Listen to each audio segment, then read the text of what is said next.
안녕하세요. 세상 모든 복지 정보를 전해드리는 복지천사TV입니다. 이제는 통장이나 현금 없이도 일상에서 쓰는 돈 관리 방식이 크게 달라진다고 하는데요. 계좌를 안전하게 지키면서도 새로운 결제 수단을 체험할 수 있는 제도가 생겼다고 합니다. 앞으로 은행을 이용하실 때 꼭 알아두셔야 할 내용이 많아서 오늘 준비해 봤는데요. 평소처럼 예금을 맡기거나 돈을 송금하실 때 무엇이 달라졌는지 제대로 알고 계셔야 불편을 줄일 수 있습니다. 끝까지 보시면 앞으로 달라지는 은행 거래와 새로운 디지털 방식까지 한눈에 확인하실 수 있습니다. 이번에 가장 눈에 띄는 변화는 바로 예금자 보호 한도가 기존보다 2배로 늘어났다는 점입니다. 기존에는 한 은행에서 5천만 원까지 보호를 받을 수 있었는데요. 이제는 1억 원까지 보호받을 수 있게 되었습니다. 예를 들어 한 은행에 8천만 원을 맡기셨다면 그 금액 전체와 이자까지 모두 지원받을 수 있는 구조로 바뀐 겁니다. 다만 은행별로 각각 적용되기 때문에 여러 은행에 나눠서 예치하시면 더 넓은 보호를 받을 수 있습니다. 또 하나, 일상생활에서 직접 체감하실 수 있는 변화는 디지털 화폐가 시범 도입된다는 점인데요. 2025년 5월 31일부터 국민은행, 신한은행, 우리은행을 포함한 7개 은행을 통해 새로운 방식의 화폐를 이용해 보실 수 있습니다. 이 디지털 화폐는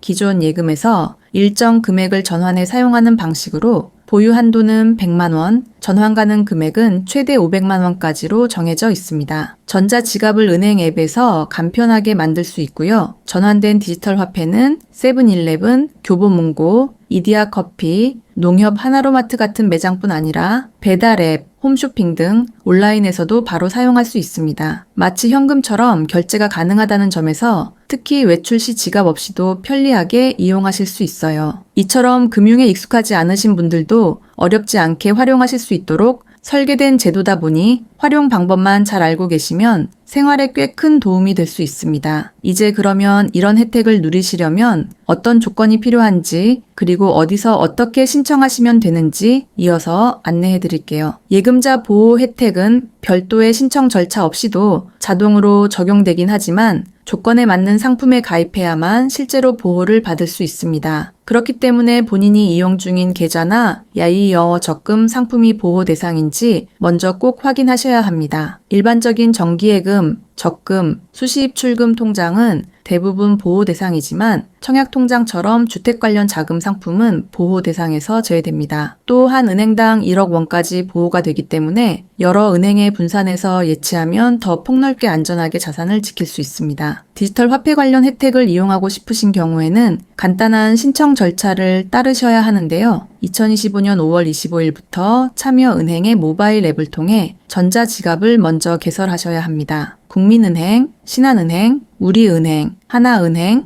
농협은행, 기업은행, 부산은행 총 7곳이 참여하고 있습니다. 앱 설치 후 본인 인증 절차를 거쳐 전자지갑을 만들고 나면 기존 예금 중 일부를 선택해서 디지털 화폐로 전환할 수 있습니다. 전자지갑 개설은 비대면으로 간단하게 진행되며 신분증 인증과 간단한 약관 동의만 하시면 됩니다. 이후 은행 계좌와 연결해서 예금을 디지털 화폐로 바꾸고 보유 한도인 100만 원까지 저장해 두실 수 있습니다. 전환 가능한 금액은 최대 500만 원까지인데 이는 한 번에 다 쓰는 방식이 아니라 필요한 만큼 나눠서 사용할 수 있도록 구성되어 있습니다. 디지털 화폐는 교보문고, 이디야커피, 세븐일레븐, 농협 하나로마트처럼 지정된 매장에서 쓸 수 있고요. 일부 홈쇼핑 사이트나 배달 앱에서도 바로 결제할 수 있습니다. 물건을 고르고 결제할 때 전자 지갑에 있는 QR코드를 보여주면 결제가 이루어지고 가게 쪽 전자 지갑으로 예금 토큰이 넘어가는 방식이라 사용 방법도 비교적 단순합니다. 다만 주의하셔야 할 점들도 몇 가지 있습니다. 실제로 신청을 하시거나 사용할 때 실수로 인해 불이익을 받지 않으시려면 다음 내용을 꼭 함께 확인하셔야 하는데요. 전자 지갑을 개설하실 때 가장 많이 놓치는 부분이 본인의 계좌 정보와 실제 사용하는 스마트폰 명의가 다를 경우입니다. 명의가 일치하지 않으면 인증이 되지 않아서 전자 지갑 개설 자체가 불가능할 수 있으니 반드시 본인 명의의 기기를 이용하셔야 합니다. 또 앱 설치 후 신분증 촬영이나 얼굴 인증 같은 본인 확인 절차가 있는데 촬영 시 밝은 장소에서 선명하게 찍으셔야 오류 없이 넘어갈 수 있습니다. 예금을 디지털 화폐로 전환할 때도 유의하셔야 할 점이 있습니다. 한번 전환한 금액은 다시 원래 예금으로 돌릴 수 없기 때문에 꼭 사용하실 금액만 선택하시는 게 좋습니다. 보유 한도는 100만 원이고 전환 가능한 총액은 500만 원까지지만 이걸 모두 한 번에 바꾸는 분들도 계시거든요. 그러다 보면 정작 필요한 순간에 전자지갑에 돈이 남아있지 않아서 곤란하실 수 있습니다. 또한 디지털 화폐는 모든 매장에서 쓸 수 있는 건 아닙니다. 현재는 세븐일레븐, 이디야커피, 교보문고처럼 지정된 오프라인 매장과 일부 온라인 쇼핑몰, 배달앱 등에서만 가능하기 때문에 사용처를 미리 확인해 두시는 게 좋습니다. 무인 매장이나 일반 동네 가게에서는 사용할 수 없는 경우가 많습니다. 특히 사용 가능한 매장이라고 하더라도 일부 지점은 시스템이 아직 연결되지 않아 사용이 제한될 수 있으니 실제 사용 전에는 매장에 한번 물어보시는 것도 좋습니다. 그리고 예금자 보호와 관련해서도 자주 착각하시는 부분이 있는데요. 모든 예금 상품이 보호 대상이 되는 건 아닙니다. 예를 들어 청약저축이나 주택 관련 기금 상품은 보호 대상이 아니라서 큰 금액을 넣으신 분들은 보호를 못 받을 수도 있습니다. 따라서 본인이 가진 상품이 보호 대상인지 꼭 확인해 보시고 보호받고 싶으신 금액은 일반 예금 상품으로 나눠서 관리하시는 게 더 안전합니다. 신청이나 사용 기간도 꼭 기억해 두셔야 하는데요. 디지털 화폐는